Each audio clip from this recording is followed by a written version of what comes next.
শিক্ষার্থীবৃন্দ, আমরা আজকে 15/7/2024 ইংরেজি তারিখের বাংলা বিষয়ের পরীক্ষা মূল্যায়ন পরীক্ষা আমরা ইতিমধ্যেই প্রায় শেষের পথে চলে আসছে।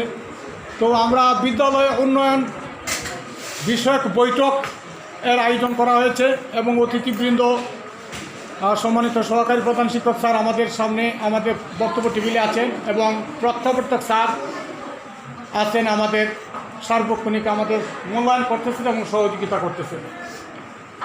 সবাইকে ধন্যবাদ। তো আমি যাচ্ছি একটা কথাই যে আমাদের একটা বিদ্যালয় উন্নয়ন বিষয়ক বৈঠকের মঞ্চ করেছি আমরা শিক্ষার্থীদেরকে প্রেরণা দেওয়ার জন্য, এবং তোমরা সবাই সেই সঠিক কাজগুলি কাজ 1, 2, 3 ক খ গ আমরা সবাই কমপ্লিট করেছি। তো আমাদের একটা প্রত্যাশা ছিল, একটা জানার কথা ছিল যে আমরা এই বৈঠক শেষে আমরা কি চাই, প্রধান শিক্ষক এবং কমিটির বরাবরই আমাদের একটা প্রত্যাশা ছিল। সেই প্রত্যাশার খবর আমরা এখন শুনতে পাবো সম্মানিত সহকারী প্রধান শিক্ষক স্যারের বক্তব্য থেকে।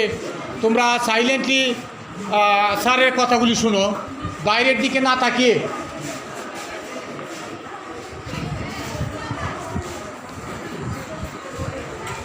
আজকে অষ্টম শ্রেণীর বাংলা বিষয়ে মূল্যায়নের বিদ্যালয়ের উন্নয়ন বিষয়ক বৈঠকে উপস্থিত শিক্ষক, অভিভাবক, শিক্ষার্থী সকলের প্রতি সশ্রদ্ধ সালাম। আজকে যে আয়োজনটা হয়েছে, আয়োজনটা দেখে আমি সত্যি মুগ্ধ, এবং তোমাদের মধ্যে বিভিন্ন বিষয়ে আলোচনা হয়েছে। আলোচনার বিষয়বস্তু হিসেবে আমি যেটা জানতে পেরেছি সেটা ছিল ডিজিটাল ক্লাসরুম। ঠিক আছে না? ডিজিটাল ক্লাসরুম স্কুলে খুবই দরকার, এবং আমি তোমাদেরকে একটা সুসংবাদ শোনাতে যাচ্ছি।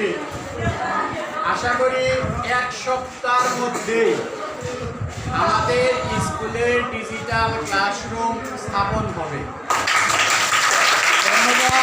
ধন্যবাদ স্যারকে এবং সবাইকে অভিনন্দন। স্যারের শেষ কথাগুলি আমরা একটু শুনবো। ডিজিটাল ক্লাসরুমে আমাদের থাকবে 65 ইঞ্চি একটা স্মার্ট টিভি, একটা ডেস্কটপ কম্পিউটার, এরকম 6টা জিনিস সহ 10 তারিখের মধ্যে আমাদের স্কুলে মালামাল দেওয়ার কথা ছিল, কিন্তু এই যোগাযোগ ব্যবস্থার কারণে তারা আরও 2-3 দিন সময় নিছে।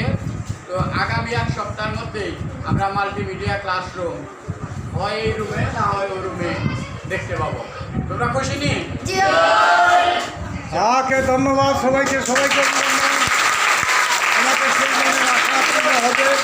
আমরা আজকে যা বৈঠক করেছি সেই বৈঠক এবং পরীক্ষা সার্থক হোক সে আশা এবং প্রত্যাশা রেখে এবং স্যারদেরকে অনেক অভিনন্দন জানিয়ে আমার কথা শেষ করি। ধন্যবাদ সবাইকে।